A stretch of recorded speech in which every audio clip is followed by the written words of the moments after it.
Olá, eu sou a Maria Clara Gomes e esse é mais um programa da Escola Milaré de Direito do Ambiente. Hoje nós vamos tratar de um tema que é muito atual e que vai ser muito debatido nos próximos dias, que é a COP27.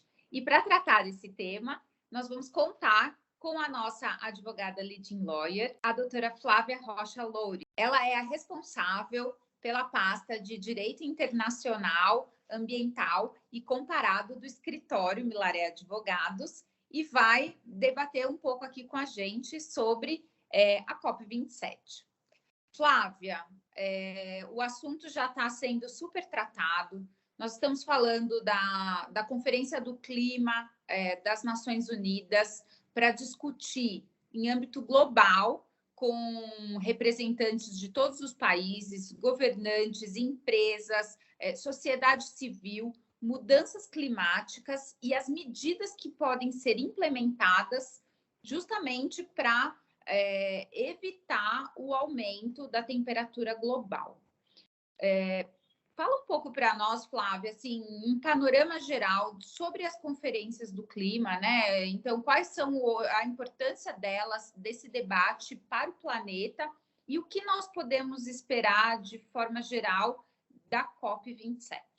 Obrigada, Maria Clara, é um prazer estar aqui.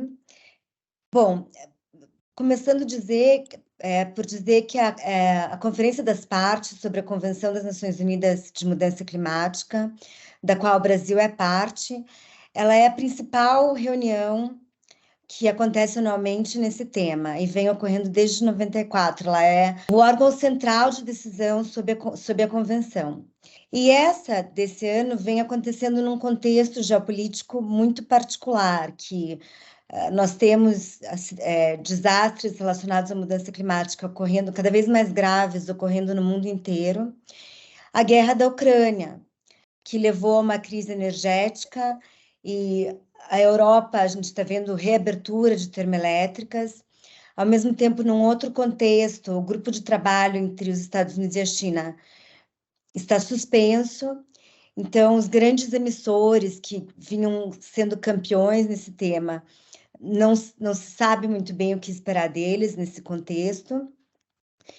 E, acima de tudo, nós temos a ciência que mostra que há um gap de emissões. O que isso quer dizer? Que o que os países já se comprometeram não é suficiente para assegurar a temperatura num nível que nos vá garantir segurança climática. Então, esse é o contexto geral em que essa COP vai ocorrer. Então, dentro desse contexto que você colocou para nós, né, a gente tem hoje a COP acontecendo no continente africano, existem algumas pautas que estão sendo muito defendidas, inclusive por conta disso.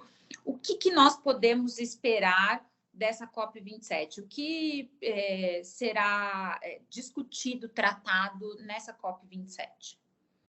Bem, a primeira coisa que eu deveria ter começado a dizer, essa é a COP da implementação. Então, a vontade de sair daquela fase em que compromissos são apresentados para o momento em que soluções pragmáticas são discutidas, apresentadas propostas e postas em prática. Então, como novas tecnologias, soluções baseadas na natureza, e aqui já tem estimativas que 37% da redução das emissões necessárias poderiam ser feitas com soluções baseadas na natureza. Interessante que isso poderia representar negócios para o Brasil de até 17 bilhões até 2030, então um benefício para o nosso setor empresarial. E também uma avaliação do estado de implementação dos planos Net Zero, tanto pelas partes da Convenção do Clima, quanto por governos subnacionais, inclusive pelo setor empresarial. Então, ano passado foram feitas várias promessas, vários compromissos de neutralidade climática, o que já foi alcançado até aqui, os prazos foram cumpridos, as estratégias foram refinadas.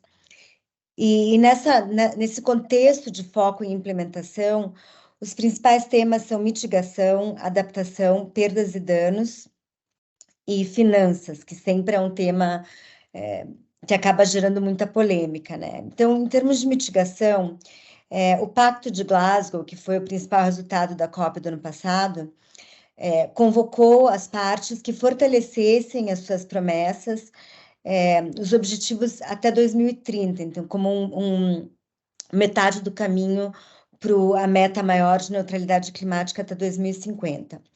Então, nessa COP, o que vai ser discutido é um programa de trabalho, como operacionalizar esse objetivo. Então, em termos de escopo, resultados, arranjos e prazos. A outra coisa são os muito famosos mecanismos de mercado. Então, e dois aspectos importantes que ficaram para trás, não foram decididos no passado, como incluir a questão de emissões evitadas e o aspecto de conservação florestal. Na questão de adaptação, como está esse ano a questão da tinha sido prometido que os fundos para adaptação seriam duplicados dos níveis de 2019 até 2025. Então, como vem progredindo essa promessa? E também a meta global de adaptação, como o que já foi alcançado ao longo desse ano, foi adotado na COP26, e como adaptação é mais abstrato do que a questão de descarbonização. Então, como definir esse goal, essa meta de adaptação de uma forma mais clara, em termos de refinamento, avaliação e monitoramento. Financiamento, a gente já há anos vem uma promessa de previsão de 100 bilhões de dólares anuais entre 2020 e 2025, e essa é uma promessa que ainda não foi cumprida. Então, a gente espera discussões em como dar concretude a esse compromisso. E, muito importante, já discussões sobre uma nova meta de financiamento a partir de 2025. E também como que vem progredindo a Aliança Financeira de Glasgow para o Net Zero. Finalmente, sobre perdas e danos, Maria Clara, daí já encerro a resposta para essa pergunta. Perdas e danos é aquilo que vai além da capacidade adaptativa das nações, então, como elevação do nível do mar. E esse ano a Dinamarca foi o primeiro país a se comprometer a fornecer fundos específicos para esse problema, que vai além da adaptação, de ajuda humanitária, de apoio ao desenvolvimento. Então, a discussão na COP vai ser como se pode estabelecer um mecanismo financeiro para apoiar os países nesse tema de perdas e danos. Bom, esses são os principais temas, então, em debate, Maria Clara. E quais são as expectativas no que se refere ao Brasil para essa COP27, né? Nós temos o Brasil sempre muito engajado nas conferências do clima, sempre encabeçando vários debates e assumindo compromissos. Então, o que nós podemos esperar em relação ao Brasil para essa COP27 em termos de desafio, em termos de oportunidades?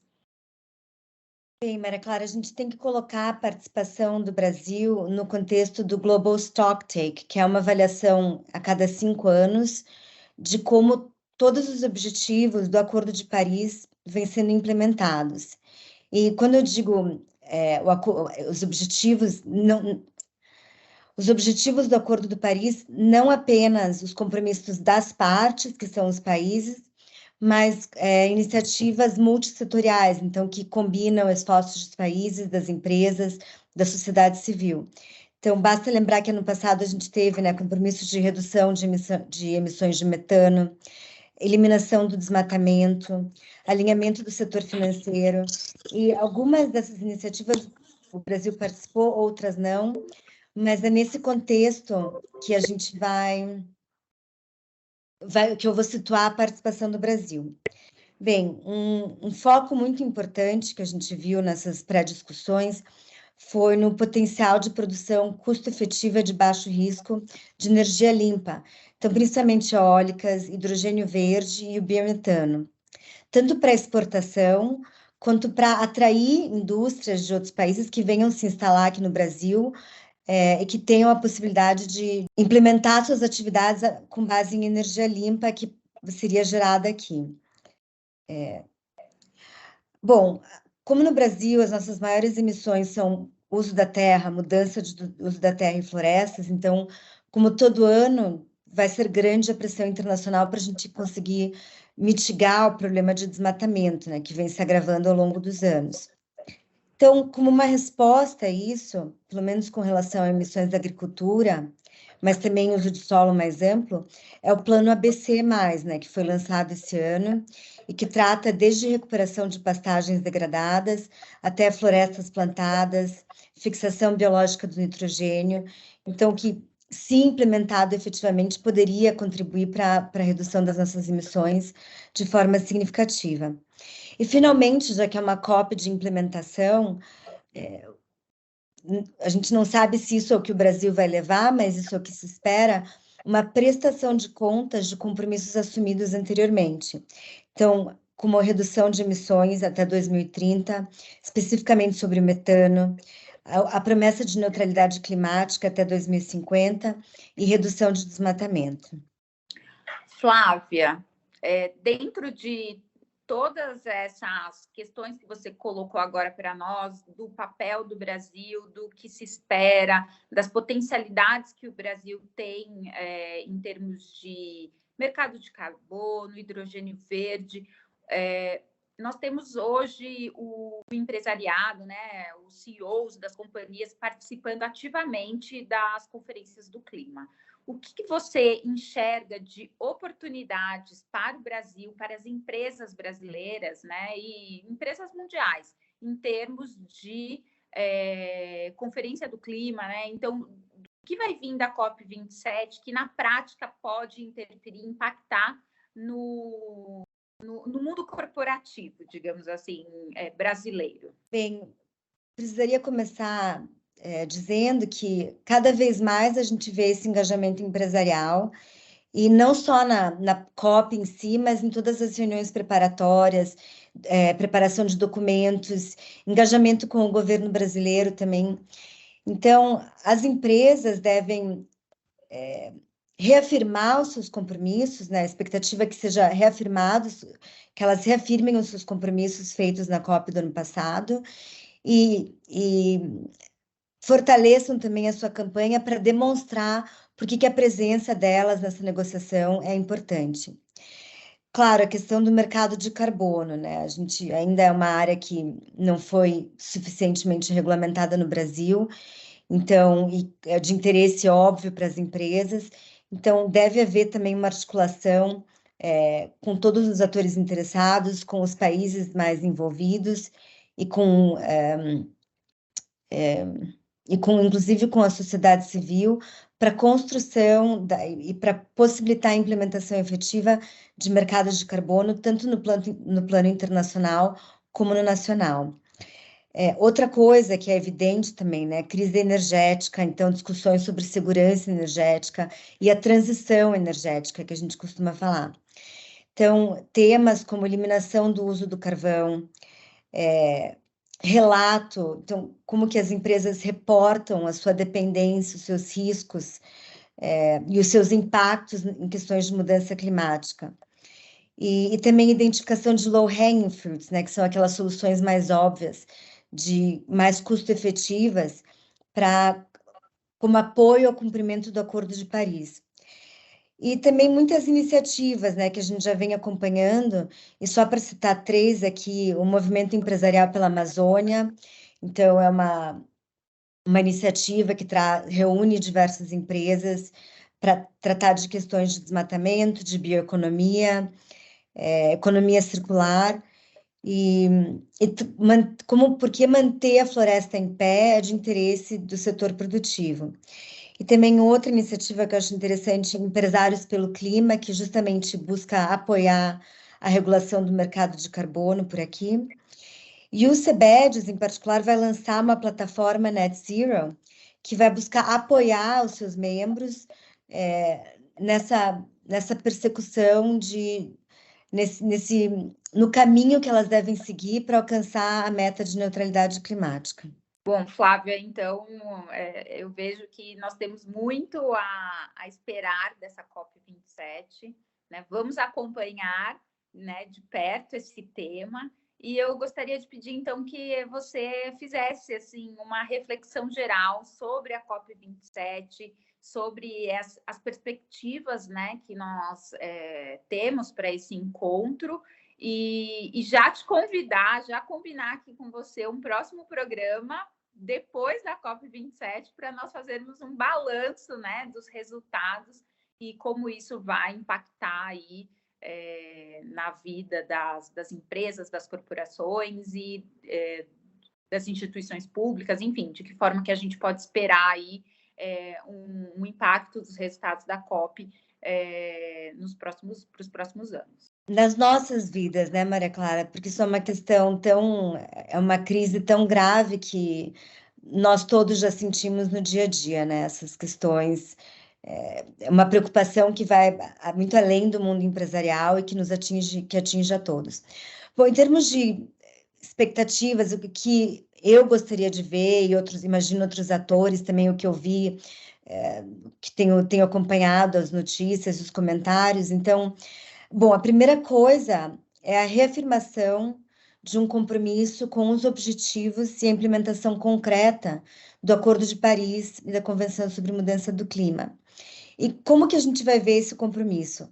Com demonstrações claras de progresso, tanto na agenda em si da COP, né, que a gente discutiu um pouco antes, como na implementação dos planos nacionais, e que a gente veja que desde a COP do ano passado houve todo um movimento do setor empresarial e que nessa COP eles venham demonstrar os resultados. Então, o que eles puderam alcançar em termos de resultados concretos e maiores ambições, né?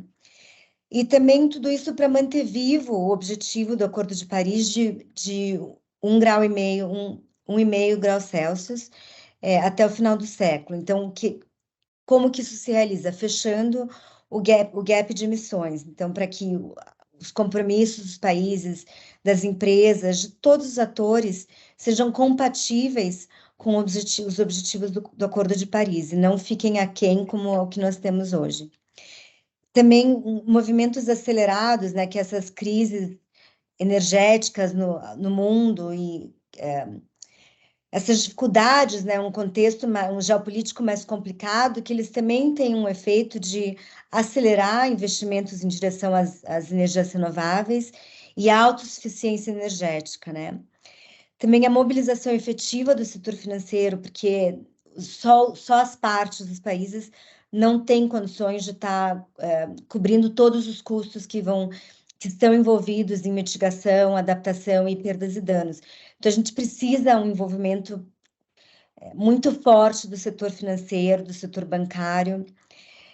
Também, por muito tempo, a adaptação não recebeu a mesma atenção de mitigação, e agora a gente já passou de um ponto de não retorno em que impactos, mesmo que nós, por um milagre, conseguíssemos ações de mitigação revolucionárias, mesmo assim, os impactos já vêm ocorrendo que não podem mais ser evitados. Então, a adaptação passou a ser uma necessidade inafastável.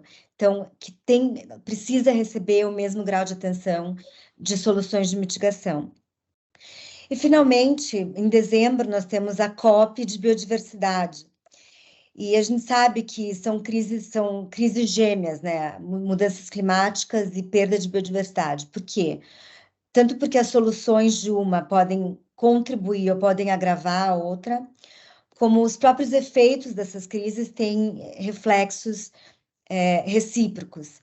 Então, a minha maior expectativa e desejo é que, como o processo de direito internacional é um processo que vem se construindo passo a passo, então que os países e os atores reunidos no Egito para discutir questões de clima saiam de lá com uma mensagem positiva de esperança, de progresso, e que isso possa ser carregado para as discussões sobre biodiversidade em dezembro. Então, acho que era isso, Maria Clara. Obrigada. Flávia, nós que agradecemos a sua participação, compartilho com você dessas expectativas e vamos acompanhar, então, a COP27 e voltamos a conversar sobre esse tema para fazer um balanço aí dessa convenção que, como você colocou, é tão importante para todos os seres humanos e não humanos, né? Para toda a sociedade e para todo o planeta. Muito obrigada.